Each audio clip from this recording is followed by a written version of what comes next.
Hello everyone and welcome to Animation Pilgrimage, the show where Sean and I take a look at every single theatrically released animated film in chronological order. I'm Tennille. And I'm Sean, and today we're taking a look at Lupin the Third. The Mystery of Mamo. Yes, it was renamed a couple of times. The Secret of Mamo, Mystery of Mamo. In Japan, it was originally just released as Lupin the Third, and then they later added a different subtitle to that. Which is like Lupin the Third versus Mamo? Or something like that to differentiate it from the many Lupin the Third movies that would eventually come out. Mm-hmm.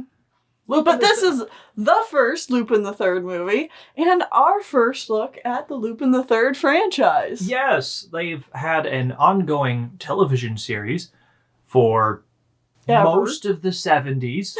I don't remember exactly when it started. So this film, I don't remember when the series came out, but this film came out as they wrapped up the first series and started working on the second. Okay. So the second series wasn't out yet, but the second series was in production when this film came out. Okay, because that's the thing about Lupin the Third is like it's had many different seasons or series. Mm-hmm. But as far as I can tell, none of them are... No season is considered not canon. Right. They all just build on each other. So technically, things that happened in season 1 are things that happened according to season 4 or 5. Series 4 or 5. Right. Because they just didn't want to reboot the series. Yeah, because, Lupin the Third's never been rebooted, as far as I know. Granted, I don't know much about Lupin the Third, so I could be talking out of my butt here. Yeah, but I don't think it's ever been rebooted. I don't know if any of the movies are considered canon. That's something I don't know. But I just think that's neat, that technically it's the same singular Lupin the Third. The same and his many adventures. The same singular Jigen, the same singular Fujiko. Mm-hmm. Every single series. Sure, voice actors might change. They might change their clothes. Now Lupin wears green. Now Lupin wears red. Now they're driving a Beetle instead of this old, really janky looking car. Anyway, do you want to get into the story of... Sure. The Mystery of Mamo? So, Arsène Lupin the Third is the... I was going to say no relation, but no, yes, specific relation to Arsène Lupin. Yes, the famous specifically folklore thief. The grandfather, or the grandson of Arsène Lupin, who was supposedly who is a fan-created book character to be a rival to Sherlock Holmes. Yes. And he's French. Yes. And, this is written by someone that was not Sir Conan Doyle? Is that who wrote? No. Lupin? Who wrote Lupin? Who wrote Sherlock Holmes? Arsène Lupin? No, Sherlock Holmes. Oh, Sherlock Holmes. Yeah, that was Sir Conan Doyle, right? Oh, God. People are going to flame us in the comments. Yes? It's on the screen whether I'm right or wrong, and if I'm wrong, who really wrote it there is now there. You can't ask me questions when we've started an episode. You need to ask me before so I can prepare. This is our first time talking about this franchise, so we need to cover some basics here. Yes. Someone else really liked the idea of Sherlock Holmes, and copyright was a weird, ambiguous thing back in those days of, the 1800s? Well, we're actually going to be talking about copyright a few different times during this. Okay. Anyways, someone else wrote a story about Sherlock Holmes and put in their own fan character who was the super rival, and this guy was Arsène Lupin, a super thief or something. Yes. So... By some guy, you mean Maurice Maurice LeBlanc. Wow. Is the one who wrote... Arsène Lupin. Okay. Yes. And then this mangaka in the mid-60s, late 70s, decided, I'm going to take that character and then give him a grandson. And that's going to be the main character of my series. And I'm also going to get, it's Goemon the 8th or something who is also based on a real Japanese samurai, or an actual samurai, and this is like his 8th generation offspring. And I honestly don't know about Jigen if he's based on anyone or Fujiko, but like, it's just funny that these characters are fan characters of a fan character. Which, just can we pause and talk real briefly about why copyright is so dumb? And Lupin the Third proves that. Like, look at this. If we had stricter copyright laws, or, you know, in general, this idea of like, oh, you only must take things from your own brain and create all original content, we wouldn't have Lupin the Third, and that would be sad. That would be sad, because he's a silly thief man that runs around and does absurdities and steals things, and more often than not, takes down worse people than himself. Well, of course. Because he's a good guy thief. Yeah. But he's no Robin Hood, that's for sure. Right. But he is constantly running away from Inspector Zenigata, who might also be based on someone else. I don't know.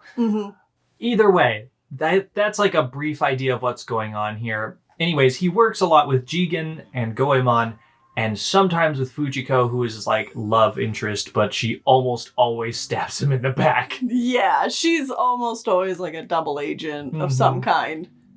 Alright, plot synopsis. Lupin dies.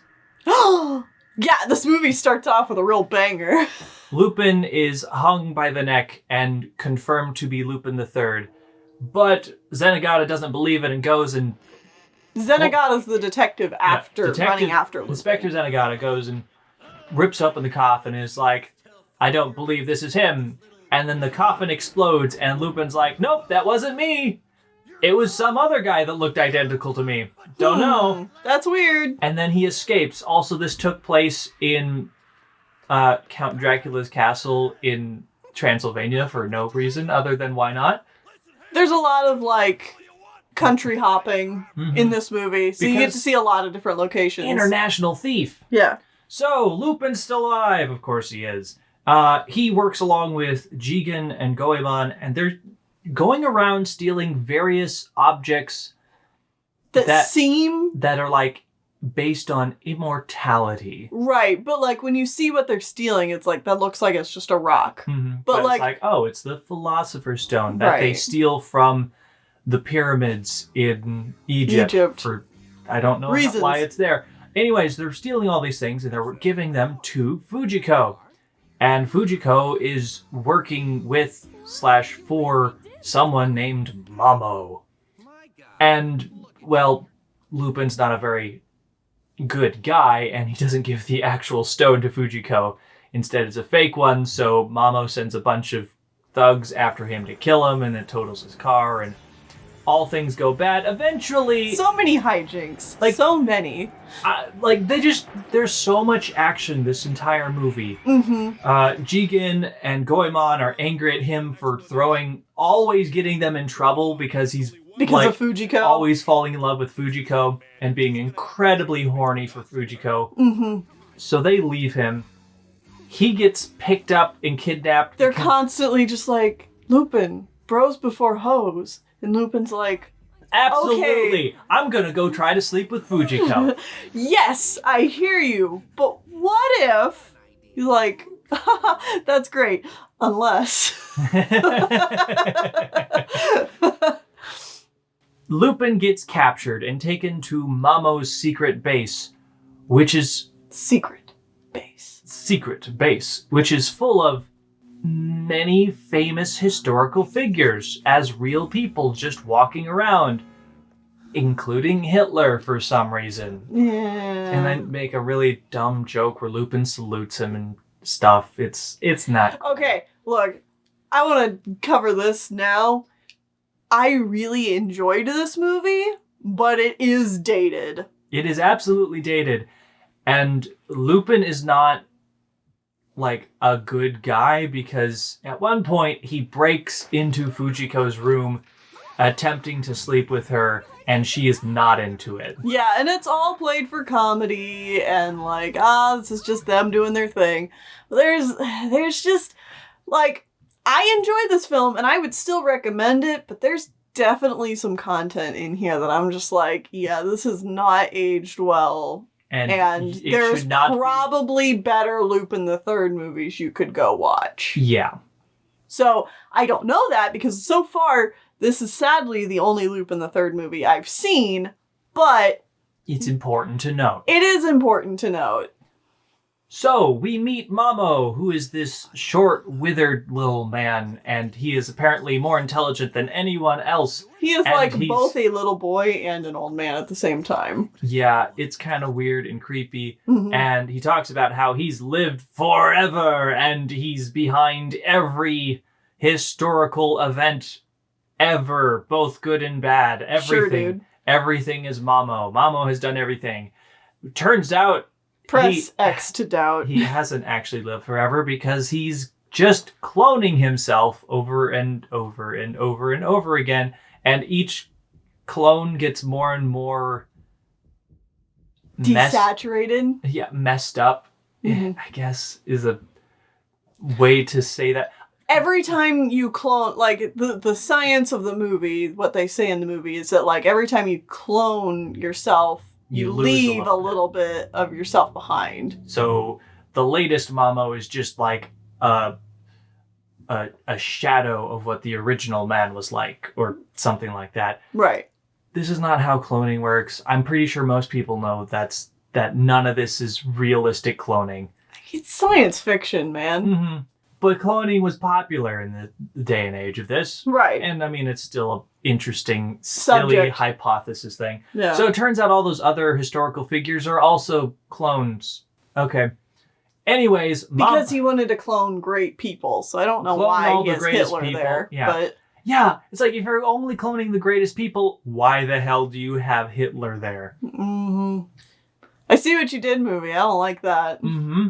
Not okay with your choice there, because you have like philosophers and stuff like that, and then Hitler. Right. This is like, really? All right. Either way, he's really horny for Fujiko as well, and really wants her to become immortal with him, as he's going to blow up everyone else on the Earth with many missiles or nukes, or I don't know. He wants to become the new Adam and Eve with Fujiko for reasons.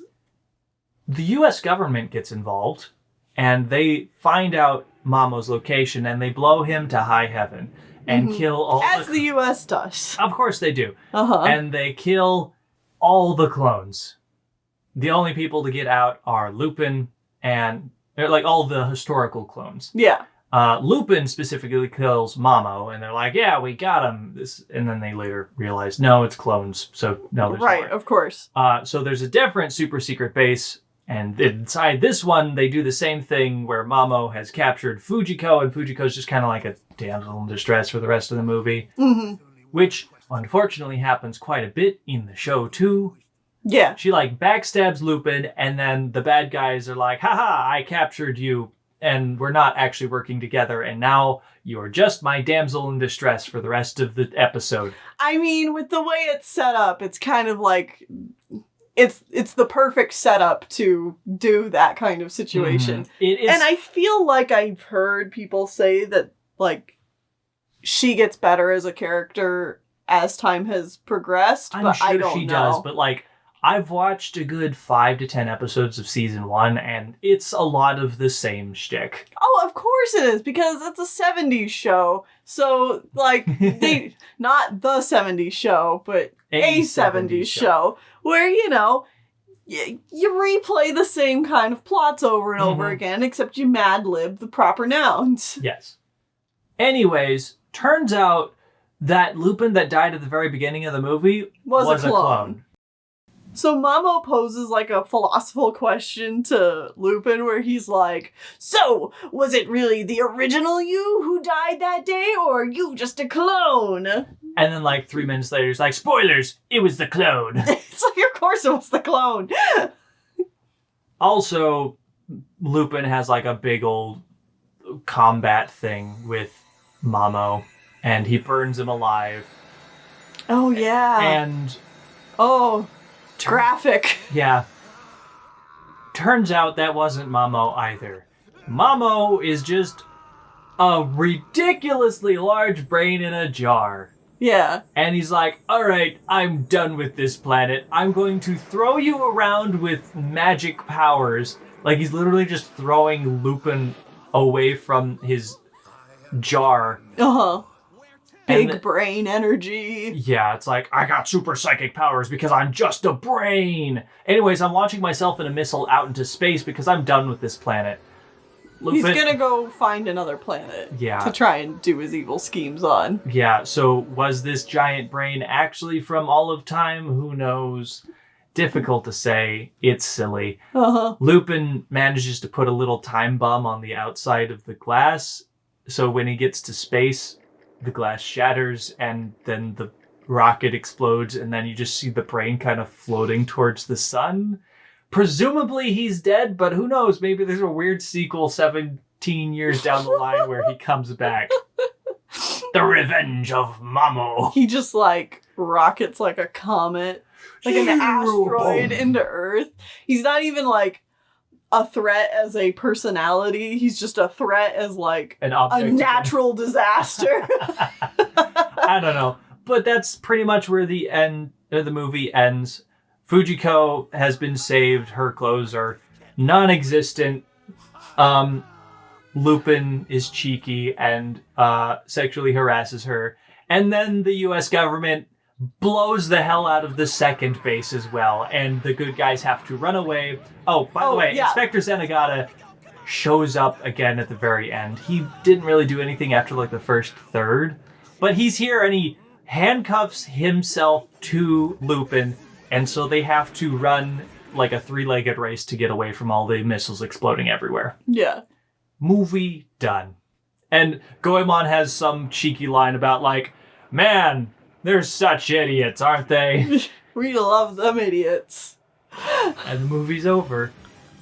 It feels like a very Lupin movie to me. Yeah, like I said, this is my first experience, but for you, you've seen a few episodes of the original show. And there being like a giant brain in a jar controlling everything behind everything, not that far-fetched. Because there was at least one episode where there was like science fiction fantasy bullshit that was going on where a ghost woman was actually part of the flower field or something and just appeared as an image to Lupin because they scienced wrong and now her soul is sucked into the flowers and they're using it for a drug, and the episode ends with them burning the field to like get rid of it, and of course the woman has to die because of it, because I don't know. So weird bullshit, science, magic already exists in Lupin. Right.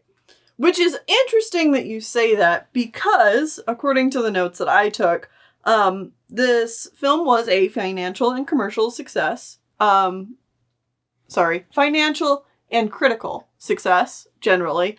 Though critics often complain about the third act of the film and its science fiction elements. I mean, fair, but as myself here in the year of 2020, I am so used to bullshit science. Magic science to come out of nowhere at the end of the movie, especially in anime movies, where things just keep ramping to stupid amounts and like, yeah, okay, sure. It was actually a brain the whole time. It like, honestly, that's kind of tame.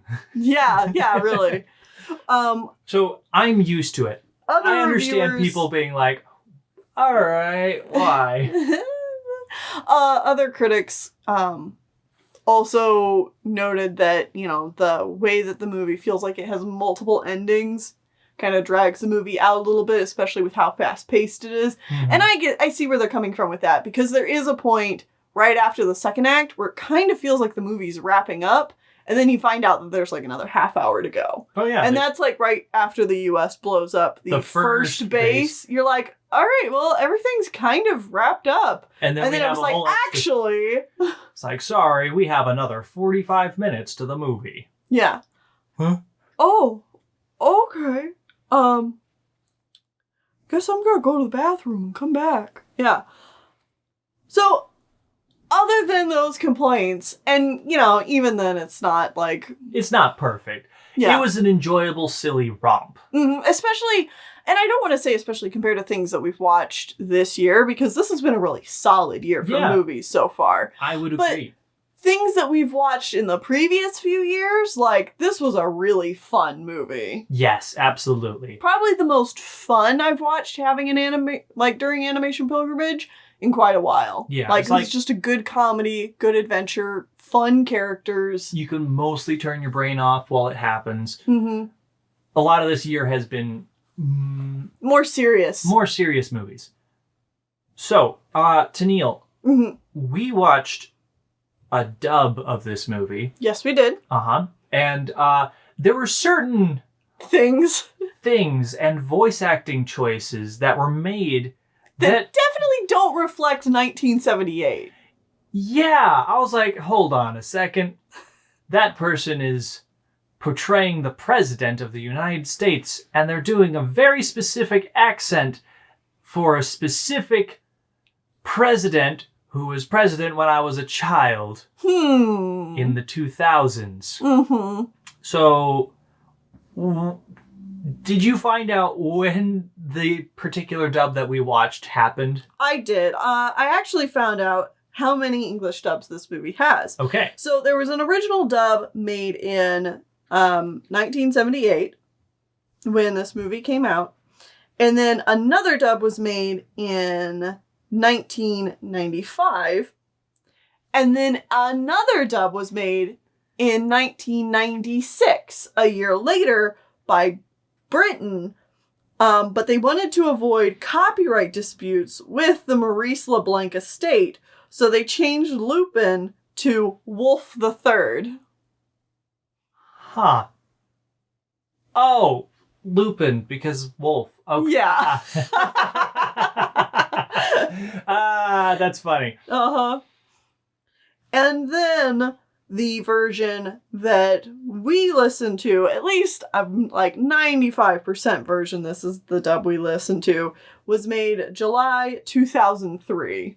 Which aligns pretty perfectly to the accent in question you were talking about. Because it's George W. Bush. Yeah, he's the president of the United States of America. Now listen here, Mamo. Yeah, now listen here, Mamo. We agree to your demands. Yeah, it was like... and it wasn't just that either. There was a couple of other like American CIA agents that are like, the way they talked, it's like, oh yeah, no, this sounds like America that has invaded other countries multiple times in recent history, and don't feel bad about it. Yeah, this sounds very much like 2004. Yeah. Which was accurate because it was 2003. Yeah. So that was amusing. I guess. Interesting to note, if you're interested in looking for this dub, there was actually a really fancy re-release of this film done in 2013 by Discotech Media, which has all dubs, the original voice cast. In Japanese? In Japanese. I think it has multiple, languages. Oh, that's fantastic. It also includes essays, a very detailed history of the production of this film, and all of its different releases. That sounds amazing. I'm sad that we weren't able to get our hands on that. It also includes fan notes of specific translations that people don't feel are quite accurate or not necessarily accurate to the whole release of the Japanese film, but also in relation to the manga itself. So, fans are like, this dub just doesn't do this part justice. Right. And I mean, I can't speak to the quality of all these notes and everything, but, that's really cool. That's neat. Yeah. I think that's really cool. Yeah, I might have to look into seeing if we can find a copy of this version of this movie at some point to add to our collection, because it sounds like it was a really nice release. Oh, speaking of which. I guess we'll be doing a different announcement, but you can send us movies now. Yeah. if you watch Animation Pilgrimage and you want us to make sure that we watch a specific movie, we have a list of all the movies and video games and other stuff that we own in one spot, and I'm sure we've linked to it in the description of these videos. Yes. Probably every video that we produce from here on out. We'll be setting up We've set a post office P.O. box up at this point that you can send it to. The address is not on this video. Check our channel pages. Yeah. Because, like, if we give you an address here in the video, if we ever move, that could change. This address would be wrong. So go check the channel page to find out where you can send that to. Yeah. Anyway, my last notes about this film is that as an adaptation of both the TV show and, well, an adaptation continuation of both the TV show and the original Monkey Punch comic that it's based off of, this film wanted to be as faithful as it could to the manga, but that was always a problem for the TV show because of censorship laws at the time. Because, like, Lupin the Third's kind of a raunchy and series. Having watched it, it's like, oh yeah, they couldn't get away with a lot, and then this movie is like, oh, we're a movie now. We can show do that. boobs. Yeah. We can show nipples. Hallelujah. Thank God. And they do. And they do. And I didn't show you guys any of it. Yeah. So I guess also if you want to look into this movie, be aware it's probably, if you're used to watching the TV show from like the 70s, it's probably a little bit raunchier than that. You may want to look up warnings before checking this one out because, yeah, it's a little saucy. Anyway, I think that's it. This was a fun movie. I definitely recommend it, even though it is a bit dated. I do get the feeling that when we watch other Lupin the Third movies, Lupin the Third, especially one that I know is coming up here really soon, that one's probably going to be higher on the recommended to watch list than this one. But as far as 1978 movies go, it's a good movie. Yeah. All right, so that's going to be it for this review and the end of 1978. Woo! We did it. We got to the end of the year. My goodness. That means next time. Yeehaw! Yeehaw. And next time, we will be doing our yearly wrap-up Lizard and Cat Award Show, where we decide which movies were good and which ones were bad. And oh my god, this year's going to be difficult. It is. There was a lot of good stuff that came out this year. There is. So join us back here next time to find out what we think is truly the best of the best. See you then.